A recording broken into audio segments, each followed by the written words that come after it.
welcome to everybody. This is part 7 of Mum's life story, and we're going to talk about her retirement. So remind us again, how old were you when you retired? I was 61. So 61. So you've been retired nearly 35 years. It's a long time.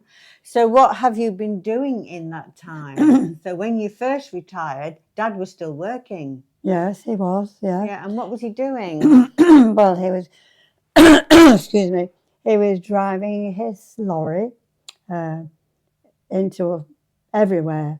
And he was quite away quite a lot of time, actually. Sometimes he was local, sometimes he was going over into places like over the Khyber Pass into Afghanistan. Wow. It was a long way away. And over the pass, there was one part he used to tell me about, that he always carried a bucket full of cigarettes, loose cigarettes, and they used to scatter them out of the cab. And of course, they used to sort of cheer him then, and off he went. So they didn't rob him? No. Well, they would have attacked him. Yeah. And what country was this? Between Pakistan and Afghanistan? Yeah. On the Khyber? It was over the Khyber Pass, yeah. Wow. Yeah. Okay, that would be a bit scary. I remember that very well. Yeah. And one story he told me, and Lyle too, was that he used to travel to the Middle East, Saudi Arabia, the Emirates. Well, I didn't know much about that, but I think he did. Yeah. What he told Lyle and I was that he was asked if he could get hold of a refrigerated van. And he said, why? And this was in Jeddah and Dubai, just as it was all opening up and being developed, and he asked why, and he said, we want a load of Mars bars. And he said, why do you want Mars bars? And it turned out it was a bit of a status symbol to have these Mars bars. Yeah. Oh. Did you not know that? No, he never mentioned that. Yeah, no, he told us that one time when he was in Australia. Yeah. So what did you used to do when he was out travelling all over the world? Well, after I retired, I had 5 years of freedom. Of freedom, yes. Before Dad retired. I used to go to the local leisure centre a lot with my cousin.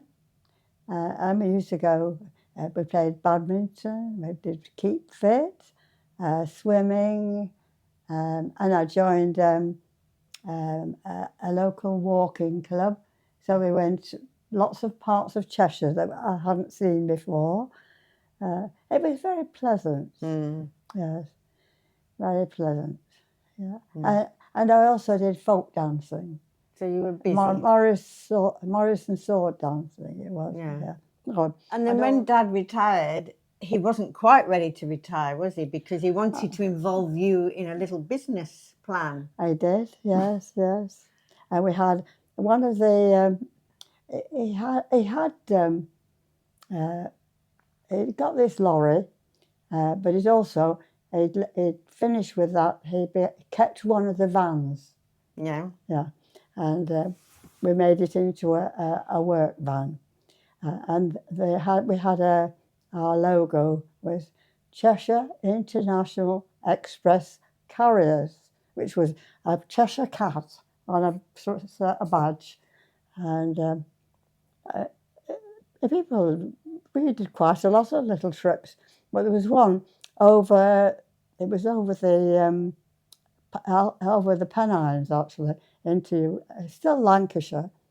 And we went to this place, and we announced the gate man came. We announced ourselves, and he looked at us, walked back to the bit further, and he said, follow me. So we followed him, and he said, Cheshire International Express Carriers. And there's not much access about these two old buggers. And Jim said, I heard that. Now, the Cheshire, for those that probably might not know. Oh, it was a cat. A Cheshire, yeah, it's It was a cat, picture of a cat. And yeah. what was he doing? He was smiling. So the Cheshire cat. So it was quite ludicrous. Yeah. Now, after you'd finished with that business, you got a bit fed up with it, I think, didn't you? Well, it was getting too much for him. Yeah, I can imagine. Yeah. And what did you do with the van then?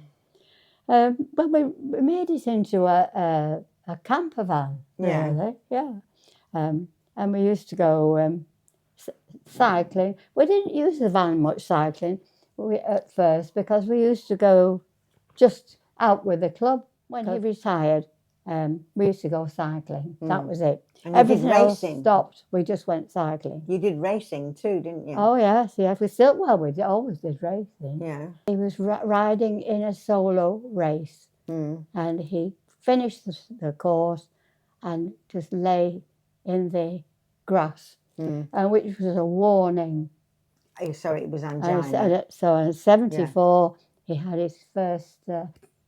And warning then, a warning. He had a warning that things weren't right, and he was laying on the grass in pain. But it was a little bit later than that. We still went out, and at 74, he had his first heart attack. Yeah, and what were you doing at the time? You were on the tandem? We were, yes, you've reminded me. Yeah. We were on the tandem, and I could tell something wasn't right. He kept saying, oh dear, and a bit wobbly. I said, stop, but you can't do anything at the back of a tandem. No, that's right. So no brakes, nothing. You can't do anything. So I said, you must stop. We've got to stop. So he did. Yeah. And he sort of sat down by the side of the road, and we didn't have any phones by that, but a lorry came up and stopped when he saw that was sitting by the side. I said, are you all right? So, no. So he phoned the hospital. And at the same time, this other man came the opposite way behind us, and he stopped and he said to the truck driver, I'll see to them. And he put Dad in the front with him, set him back, and took him to the hospital. But while we were travelling, when we got there, they took Jim straight in, and I had to sign him in and everything. And then I sort of walked up and they said, quickly. So I went there and he said, he's having a very massive heart attack. And so we looked at each other then because I hadn't told him. His heart, in the meantime, when they got there, had stopped a couple of times. Yes. Yeah. So, and they restarted it. So they said, there's only one way. It's not been used before.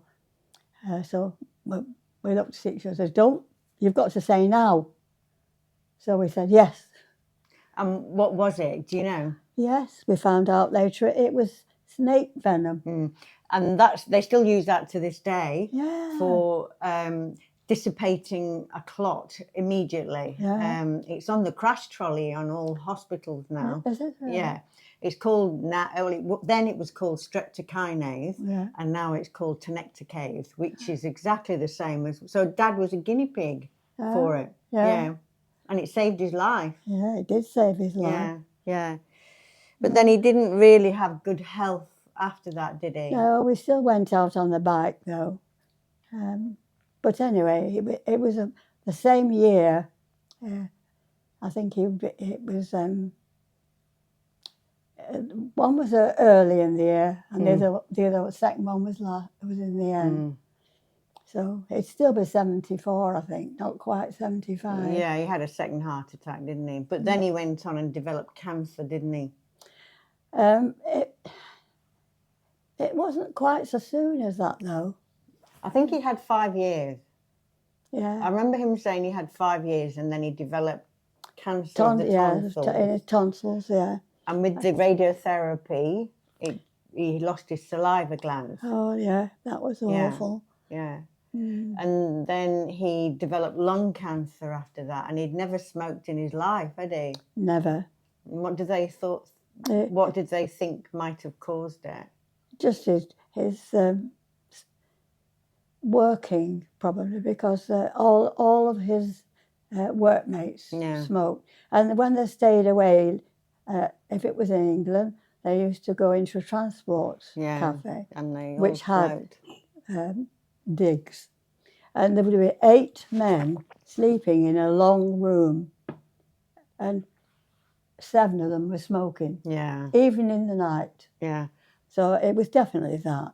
But also the chemicals in his tanker all his career. No, it was the fumes, I think, Yeah, as well, there was from diesel.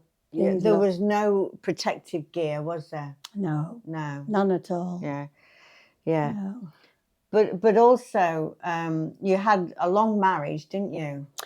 We were married 61 years. And on your 60th year, what happened? Oh, we had a card from the Queen. I think the family must have let them know. I think so. She wouldn't. Yeah, that was a diamond wedding anniversary. Yeah, their diamond 61, wedding. Well, it was 60 years we got that. Yeah. Yeah. Yeah. But we were married, it was 61 years, actually. Yeah. But let's go back to this cycling. Before Dad had his heart attack, you used to cycle abroad, didn't you? On your holiday abroad. They were happy times. Did. We used to take the camper van. Well, first of all, we used to cycle down to Dover. Yeah. And we used to get across on a boat, and then we went into gîtes, like farms, and stayed bed and breakfast. But we really enjoyed that. Yeah, it was good. And we saw lots of France. Yeah, lots of it. And then we went again. We went about 3 or 4 times. And then the last time we went on our own. But we went all over France. So after Dad died, you got... I mean, obviously it was awful and you grieved for quite some time. Yeah, well, I decided I wasn't going to be having people cross over because they didn't know what to say. So I just approached people and said, just treat me as normal. Yeah. We had a good life, and I don't want everybody fretting. So everybody was so nice to me. And I even went to the gym. Yeah, rowing. I remember that. You started going to the gym. Yeah, I used to go to rowing, yeah. And you got stuck into your garden? Oh, yes, I did. It was a lovely big garden, 100 foot by 30 foot long. That's quite big for English. And 30 feet wide. Garden, and it was but I'd had that for a long time, but I got stuck into it. You really, sort of spent many hours then in the garden. So I remember. What do longevity, what's your recommendations for longevity? Well, you've got to have good genes to start with, really. And I'm sorry if you haven't. But if you have good genes, you've got to sort of respect them. No, I never smoked. We never had, I never touched alcohol either. Lots of exercise and a very good, the diet that now they are just recommending. And you've always done that. I've always done that. I know that, yeah. We longed for white bread, but we always had multigrain, brown, healthy lots bread. Of vegetables. And in fact, the last couple of years, 5 years or so, I became vegetarian, but not quite vegan, no. But I didn't eat any flesh. Yeah. So, is there anything else that we had? I'm going home tomorrow. I know you are. So this will probably be the last video with Mum. But it's been good doing it, hasn't it? Oh yes. Your life I've story. enjoyed it. Yeah, I know. I've enjoyed it. I brought back so memories. Yeah. And Yeah. I've learned such a lot from you, Julie. Oh my God, I've got nothing to teach. No, I have. I have. Especially bringing back memories. Yeah, yeah, Yeah. yeah. Yes, Good. I have. All Yeah. right. I've had a good life, and all I can say is just enjoy it and just do the best you can, same as we all do. Yeah, yeah, and that's it. Okay.